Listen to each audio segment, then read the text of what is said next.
Hola, ¿qué tal? Estamos aquí para hablaros pues de vuestra liga favorita, de la liga Hypermotion, de la liga Hipertensiones. Estoy con mi compañero de Picón. Muy buenas, David.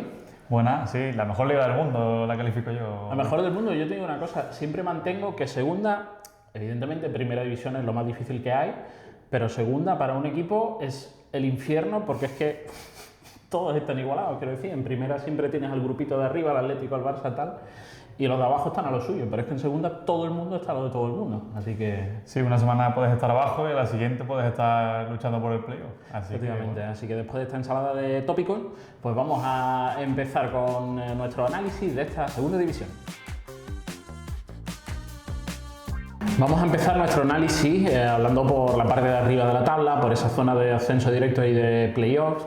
La verdad es que está la cosa cada vez más igualada y eso es lo que hoy queremos hacer un poquito de hincapié, ¿no? En esa igualdad extrema, en que parecía que había un par de equipos destacados, que a lo mejor estaba el Racing con Las Palmas en su momento al terminar el año pasado más arriba, pero incluso la lucha por el playoff ahora mismo, pues eso, cuestión de 8 o 9 equipos en un margen de puntos no demasiado amplio y que ha hecho, bueno, pues que esta segunda división sea más hipertensa que nunca.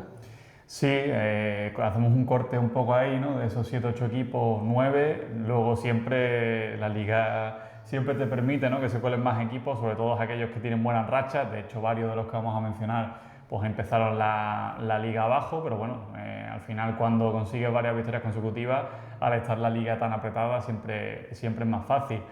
Creo que vamos a empezar hablando del Racing, ¿no?, de José Alberto. Empezamos por arriba del todo, por el Racing de Santander de José Alberto, que bueno, está líder, está con 2 puntos de ventaja sobre el Castellón y que ahora sobrevive, aunque tiene una papeleta buena, sobre todo arriba. Sí, ha tenido muchas lesiones, también ha tenido que afrontar la salida de Jeremy, que fue bastante importante en la primera parte de la temporada. Luego creo que reaccionó bien en el mercado, que no era fácil. A la base buena que ya tenía José Alberto con Andrés Martín, con Íñigo Vicente, con Javi Castro, al final ha incorporado, bueno, ha tenido la mala suerte con Manes Lozano, ¿no?, que tuvo esa lesión grave. Ha tenido que acudir ahora al mercado de urgencia porque Villalibre también estaba con lesiones. Arana ahora ha vuelto, pero ha estado también varias semanas en el dique seco. Entonces, bueno, a ver cómo se repone. Yo creo que la única duda del Racing es cómo aguantar con el 9, porque más allá de esa figura sí que tiene gol con Andrés Martín e Íñigo Vicente. Lo de Jaime Mata, ¿tú cómo lo ves? Pues a ver, de hecho sonaba para Lourense, ¿no?, que estaba en segunda red y de repente es el delantero del líder de segunda. Vamos a ver, yo creo que tiene gol, lo ha demostrado durante toda su carrera. Es verdad que el Racing genera mucho y yo creo que eso le va a venir muy bien, pero luego a ver cómo aguanta los físicos. La dejo una firma de refresco, ¿no? Sí. Es urgencia pura y dura. Lo más normal es que Villalibre y Arana, con el paso de los meses, se asienten ahí cuando se recuperen de esa lesión. E incluso José Alberto utiliza a Andrés Martín en algún partido de punta cuando le ha hecho falta, o sea que bueno, por ahí va tirando y como decimos, está 2 puntos por delante del Castellón, del Bayern de Castellón, como lo utilizamos nosotros aquí en la crónica de la semana pasada, contra el Real Valladolid, le ganó 0-4, está en una racha espectacular, no ha perdido ni un partido en 2026. ¿Qué podemos decir de ese Castellón? Pues está un poco en el modo primera red, ¿no?, en el que prácticamente parecía inalcanzable. Está bastante más igualado, evidentemente, en segunda división, pero es un equipo que prácticamente nadie daba un duro porque estuviese arriba. Empezó mal con Plat, cambio de entrenador, llegó Pablo Hernández desde el filial.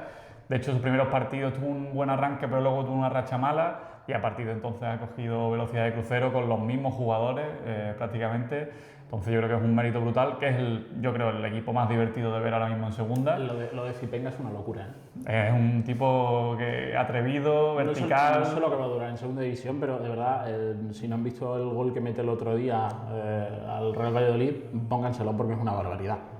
Sí, y luego aparte creo que es un equipo que tiene las mecánicas o su idea táctica muy clara, sí, y le da igual que sea en Castalia o que sea en Pucela como el otro día contra el Valladolid. Así que yo creo que va a ser un candidato seguro. Y además ahora le viene un partido fuerte, una buena prueba, porque bueno, le toca jugar contra el Deportivo, le toca jugar contra el tercero, partido directísimo, están a 2 puntos de diferencia uno de otro. Y además es que le viene un calendario que es Deportivo, Las Palmas y Racing, tercero, sexto y primero. Una buena prueba. Ahora es cuando le viene lo gordo al Castellón. Sí, ahora a ver, ha demostrado que le da igual el rival, pero sí que es verdad que ahora verte ahí en la segunda posición y ver que, bueno, que al final te puedes jugar la temporada en esos partidos, porque luego el golaveras ya sabemos que cuenta también mucho y seguro que están por ahí pendientes. De hecho, ese partido contra el Depor a mí me parece muy interesante porque son estilos muy contrapuestos, ¿no? El Depor de Hidalgo, que si te parece ya entramos un poco a hablar de él. Ha tenido muchas dudas seguramente en los últimos meses, empezó bien, yo creo que es el equipo junto al Racing que más regular ha estado siempre en la zona alta, pero quizás es el que en cuanto a juego ha presentado más dudas. Creo que por plantilla es innegable que el Depor, solo con lo que tiene arriba y evidentemente con Jeremai, pues le va a dar solo para pelear con eso el ascenso seguro, pero es verdad que la afición en ciertos momentos ha requerido un poco más de juego, de identidad, y va a jugar contra un equipo que le va a exigir mucho fuera de casa. Es verdad que el Depor yo creo que se siente más cómodo cuando tiene espacio, pero es una buena prueba también para el equipo coruñés. Sí, Germán empezó la temporada que también se decía que a lo mejor las ideas de Antonio Hidalgo no le terminaban de ir, que tuvo un par de partidos al empezar la temporada que no estaba bien, pero bueno, al final no hay duda alguna del futbolista que es Germán, es uno de los mejores futbolistas de segunda división. Y bueno, vamos a ver el Depor porque es un equipo historiquísimo que lo ha pasado muy mal. Creo que es bonito que lo volvamos a ver en la zona de arriba porque es donde le debe tocar estar por institución, por lo que tiene detrás, por su historia. Y bueno, ahora pues le espera también una buena prueba contra el Castellón. Sí, hablamos de Jeremai. Yo creo que sobre todo el cambio suyo fue la posición, que el año pasado estaba mucho más escorambanda, este año Hidalgo la quería meter por dentro. Creo que le ha costado en ciertos momentos, al final si no estás acostumbrado un poco a eso no te aclimatas, ¿no? Pero yo creo que en los últimos partidos ya sí que ha estado bien y vamos a ver cómo este partido contra el Castellón va a ser importante y un poco termómetro.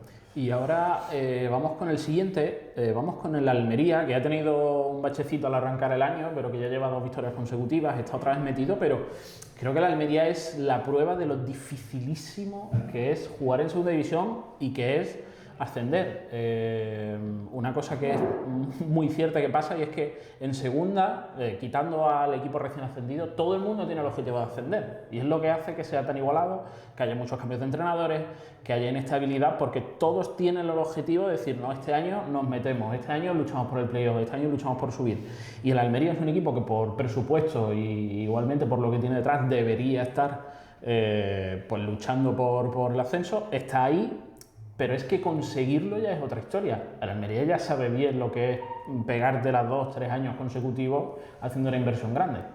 Sí, yo creo que el Almería está acostumbrado a tener muy buenos jugadores, muy buena plantilla, pero quizás lo que le ha faltado siempre es tener un muy buen equipo. Creo que tampoco es fácil, ¿no? Cuando tienes jugadores que individualmente son muy buenos y que quizás yo creo que eso pesa a la hora de poder armar un equipo que tenga más armonía y equilibrado, sobre todo, que muchas veces yo creo que ha pecado un poco de eso en Almería. El año pasado creo que defensivamente era mucho más frágil de lo que podía ser con Luis Suárez arriba, que te generaba prácticamente solo. Y yo creo que este año ha encontrado un pelín más el equilibrio, creo que tiene la plantilla más completa. Ya lo que tiene jugadores que son reminiscencias todavía de primera división, tiene a gente como Dios Lopi, como Leo Batistao, como Adrián Barba, que está muy bien este año metiendo goles, y Sergio Rivas, que para mí es también uno de los mejores futbolistas de segunda división. Pichichi de segunda división ahora mismo, o sea claro. Que yo creo que solo con eso, y luego el mercado invernal también se ha reforzado bien. Con lo cual, bueno, yo creo que desde que bajó, creo que es la mejor circunstancia, la mejor situación que tiene la Almería para pelear otra vez el ascenso. Y pasamos de la Almería al Málaga, quizá una de las grandes sorpresas, sobre todo para el que a lo mejor perdiera el hilo allá por el mes de noviembre, porque bueno, el Málaga está en una situación crítica a mitades de noviembre, en una mala racha, después de haberse dejado muchos puntos, por ejemplo, contra el Castellón en los tramos finales de los partidos, despide a Sergio Pellicer y sube al entrenador del filial, a Juan Francisco Funes, que venía de tener al filial en posiciones de descenso, pero colista efectivamente, y sin embargo da la gran sorpresa.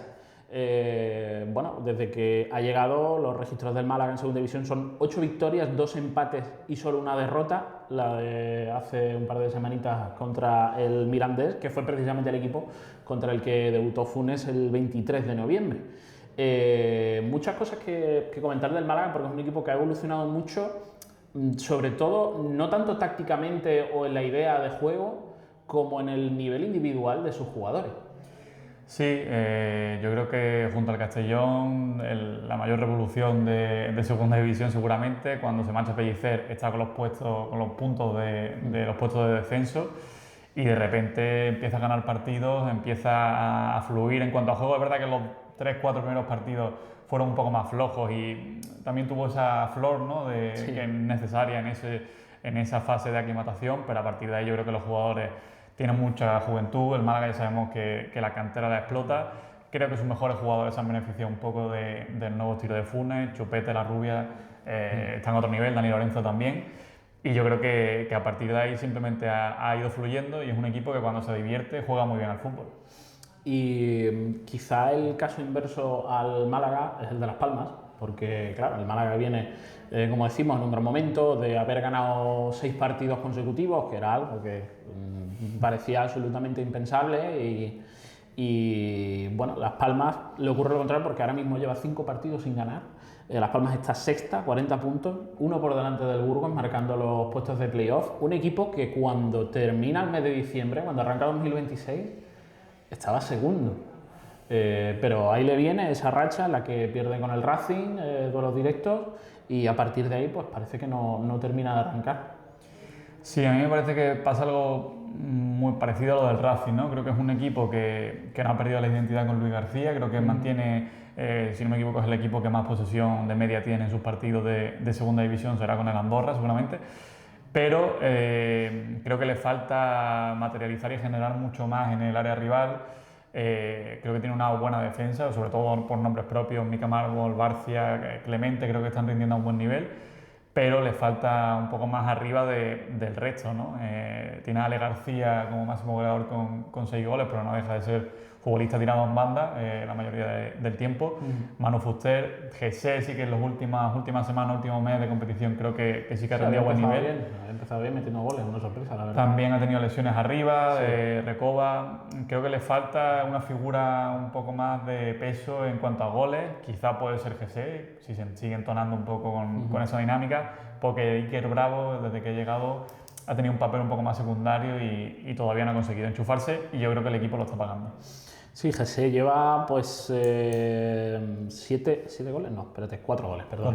4 goles lleva, había vuelto a marcar ahora al principio de enero, había tenido una buena racha, verdad que con la llegada de Iker Bravo tuvo alguna suplencia por ahí. Que Sandro, que debería ser el delantero titular, está lesionado desde el principio de temporada, con lo cual es una baja también bastante sensible. Sí. Y yo creo que pasa un poco por ahí del tema de Las Palmas, ¿no? De recuperar un poco de gol y aprovechar un poco y transformarlo en puntos. Y claro, a partir de Las Palmas lo que tiene es que lo que le viene por detrás no viene flojo, porque como decimos está solamente un punto por encima del Burgos y del Sporting, están los dos empatados con 39 justo detrás de Las Palmas. De ese grupito de por ahí entendemos que el Ceuta es una de las grandes sorpresas de la temporada, es una de las revelaciones por la grandísima primera vuelta que ha hecho. A priori habría que ver si es capaz de mantenerse en esa zona y de pelear hasta el final por un playoff, pero no sorprendería que se caiga. Efectivamente, sería normal, ojalá, porque me parece una historia muy bonita, pero bueno, al final tiene por ahí pues esos equipos como puede ser el Burgos, el Sporting, el Córdoba, incluso el Cádiz, que ahora viene de 4 derrotas seguidas, pero que debería, si consigue entonarse de nuevo, debería estar también en esa pelea por el playoff. Tú por esa zona, por ahí, ¿cómo ves al que está llegando más fuerte? Hay muchos equipos que también han sufrido temas de lesiones. El Ceuta, por ejemplo, ha sido uno de ellos. Sí. Se lesionó Rubén Díez, lo verdad que llegó campaña en el mercado invernal. Ha tenido a Marcos Fernández, que es Pichichi prácticamente fuera otro mes y medio, 2 meses. Tema de atrás, veremos a ver cómo reacciona, por ejemplo, el Leganés, ¿no? Que ha tenido varios intentos o varios amagos de tener varias victorias consecutivas, pero luego dejaba un par de pinchazos. Por plantilla podría ser uno de esos equipos que en la segunda vuelta pueda remontar, pero le falta un poco de regularidad. Y luego yo creo que el resto de Córdoba, Sporting y Burgos, sobre todo, yo creo que esos 3 equipos tienen plantillas para pelear el playoff. Otra cosa es que luego pues vengan más lesiones o se caigan un poco físicamente, pero yo creo que son tres equipos que tienen talento en varios de sus jugadores, en el Sporting, Gelabert, Otero, tienen muchísimo potencial. El Burgos tenemos a David González, Ferniño, y ya sabemos que el Burgos en su campo cede muy pocos puntos. Sí. Y luego el Córdoba, que tiene un partido pendiente contra el Ceuta, que de ganarlo se metería en playoff. Y que es verdad que no tiene a lo mejor tanto mercado o tanto marketing, ¿no? Como el resto, porque son jugadores casi sin mucho nombre en segunda división, pero creo que es un equipo que fluye muy bien y desde que está Iván Ania el nivel competitivo es brutal. Y uno que quizá debería estar, le damos un poquito la vuelta a la tabla, uno que quizá debería estar, o esperábamos todos que estuviera ahí, que es el Real Valladolid, que viene de esa derrota durísima contra el Castellón, está a las puertas de los puestos de descenso, está un punto por encima solo del Huesca. Es una temporada en la que le han pasado muchísimas cosas, entre ellas por la salida de Guillermo Almada al Real Oviedo. Evidentemente a todos nos sorprende esa situación, pero yo no sé si tú lo ves capaz de reaccionar, de dar un pasito adelante, por lo menos no verse hasta final de temporada peleando por esas cosas. Vamos a mirar un poquito por la zona de abajo ahora. Sí, a ver, es una situación complicada, porque es verdad que cuando tienes más expectativas, creo que es más difícil afrontar las derrotas cuando estás ahí abajo y la frustración al final es más grande. Por plantilla debería no tener problemas, pero ya hemos visto muchos años en segunda división que ha habido plantillas que con jugadores que quizás no eran para descender, al final acaban cayendo porque te ves un poco ahí ahogado, el resto no tiene tanta presión a lo mejor como tiene ahora el Valladolid, y yo creo que es un panorama complicado, necesita que sus jugadores más potentes o a priori con más cartel aparezcan. Hemos visto muy poco de la Tasa, por ejemplo, en el Valladolid, y es un hombre que en segunda división debería hacer goles. Y a partir de ahí yo creo que el equipo sufre mucho porque además en defensa no se está montando sólido, no lo era con Almada, bueno, que lo era un poco más, pero con Pavané seguro que no. Es lo que te decía, ¿no? Que al final, como todo el mundo tiene el objetivo de subir, cuando no entras en esa lucha y te ves abajo, es muy difícil. Ahí me recuerda, no es el mismo caso extremo, pero el mismo Málaga que baja a Primera Federación tiene esa cosa de que el primer día en su presentación Rubén Castro dice que van a pelear por el ascenso. A partir de ahí se marca un objetivo que cuando no llegan las expectativas y empiezas a tener una dinámica mala, sufres muchísimo, más incluso que el que ha llegado sin presión. Por eso luego equipos como el Ceuta a lo mejor empieza la temporada, enlazan 2-3 victorias y a partir de ahí entra en una dinámica positiva y es todo confianza. Pero cuando estando abajo, aunque ganes 2 o 3 partidos seguidos, sigues estando abajo, es muy complicado. Lo mismo le pasa al Zaragoza, ¿no? Que parecía que volvía a entonarse ahí con Rubén Sellés, que bueno, pues lograba una buena racha de resultados, pero al final está pecando otra vez y bueno, sigue en puesto de descenso porque claro, ya la diferencia que se había hecho con su malísimo arranque de temporada, veremos a ver si no es demasiado. Sí, yo la diferencia que veo con el Zaragoza y el Valladolid es un poco en lo social, en la afición. Creo que la gente de Zaragoza ya ha aceptado que este año es juegos del hambre, de salvarse y de como sea, y que ya evidentemente no va a pelear por nada más. Pero Valladolid yo creo que todavía tiene esa frustración de saber que era un año para otra cosa y que está ahí abajo y que no está acostumbrado a eso. Yo creo que la gente de Zaragoza, tristemente, lleva ya muchos años seguidos en segunda y ya sabe cómo va esto y sabe que el año que te metes abajo es muy complicado volver a pelear por otra cosa. Es verdad que seguramente es el peor año en este aspecto y que es el que está más abajo. Otros años los hemos visto peleando, han cambiado de entrenador, ha venido Víctor Fernández, y ha tenido rachas malas. Pero al final se han salvado. Pero este año ojalá se salve, porque al final el Real Zaragoza es un equipo historiquísimo y yo creo que cualquier aficionado al fútbol en general lo quiere ahí, pero sí, yo creo que con Gavi es un año muy complicado. Se alargó demasiado la etapa de Gavi y porque creo que con Rubén Sellés los números no son malos.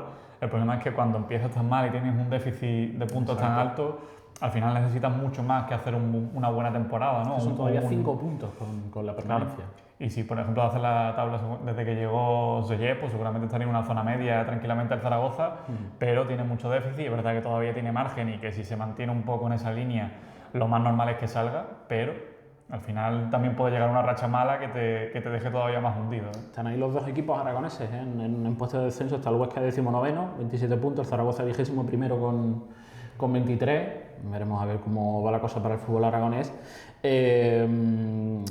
Al final esos equipos de abajo, por ir terminando, lo que tienen es que por lo menos mira el Mirandés, ¿no? Que al final está en una racha mala, pero no puedes pensar que está perdiendo un partido de antemano, porque es que en segunda división cualquiera te gana. es que el Mirandés se carga al Málaga cuando viene de 6 victorias consecutivas y el Málaga se carga en su momento, cuando está hundido, se carga también al Deportivo, le mete 3 en la Rosaleda cuando el Depor venía de estar también lanzado arriba. Y el Zaragoza, que nos iba penúltimo colista en ese momento, al descanso en el Sardinero, 0-3. Luego es verdad que el Racing maquilla un poco y quedó 2-3 ese partido, pero quiero decir que en esta liga cualquiera le puede ganar a cualquiera, yo creo que está más que demostrado. Y que, bueno, que no es nada definitivo, queda mucho terreno por recorrer y hemos visto cosas mucho más locas en esta liga, pero bueno, así está la cosa de hoy. Pues esa es la magia de la Liga Hipertensiones de la Segunda División Española, de la Liga Hypermotion. Esperamos que hayáis pasado un buen ratito con nosotros haciendo este repaso y volveremos pronto. ¡Chao, chao! Be Soccer Live Score.